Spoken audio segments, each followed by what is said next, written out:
So before I start this video, I want to thank longplay.org and D Scott for the PS3 remastered footage that you guys are watching right now. For some odd reason, I just couldn't get the recorder to actually work. So thank you guys so much for supplying me with this video. And thank you once again for everybody that supports my channel. Starting with this video, it was kind of easy. I mean, to make a decision, it was kind of easy. It's more or less a draw, guys. Both versions are completely perfect. I mean, Ready Dawn did an awesome job with this remastered that it's actually worth buying. It's actually worth buying, guys. If you still own a PS3 in 2017, it's a must buy. You know, it's a great buy. They did a great job. But overall, why this decision is very hard, because it's not just about graphics in this game. It's about what's behind the scenes. Yes, even though the PSP emulator is running at 1080p and it looks sharper, you guys got to remember the PS3 was only 720p, but the game looks beautiful on it anyway. So actually graphically, you know, it's not really such a big deal.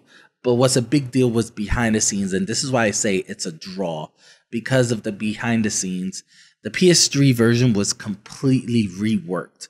It wasn't just like a remaster. They really fixed the major flaws that were in the PSP version, and I'll go into that now.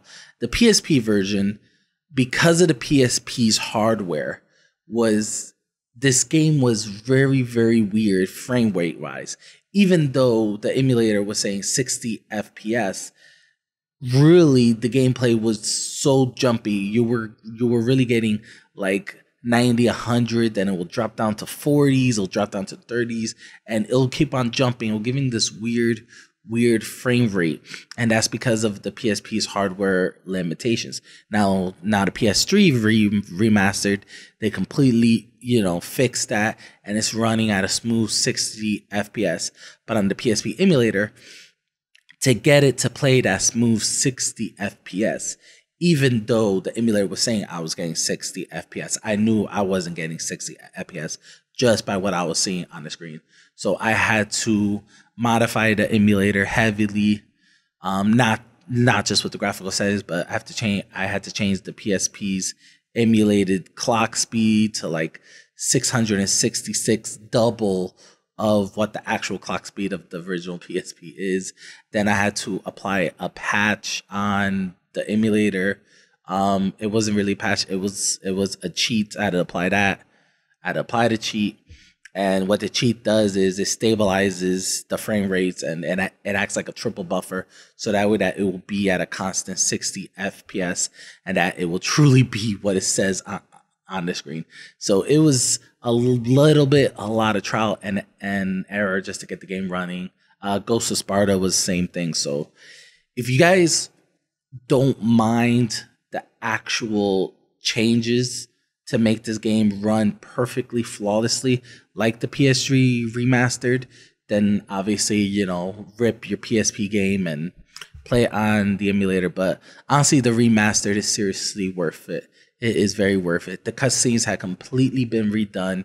They look gorgeous. Obviously, the PSP emulator, it doesn't emulate cutscenes. It just stresses the image to whatever resolution that you put. So the cutscenes on the game are very pixelated, very pixelated. It has these weird lines on it.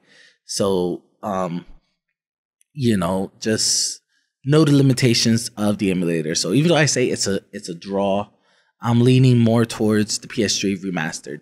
They really did a good job making this game run the best way possible, not just graphically, but behind the scenes in the actual programming, because of the fact that I had to do a lot of trial and error to make this game run as good as it's running on the footage. I'm leaning more towards the PS3 version. So if you guys have the PSP version, and if you don't mind tinkering with the emulator, you know, play it. But I highly recommend the PS3 version because they really did a good job, guys. So what do you think? Comment on the video.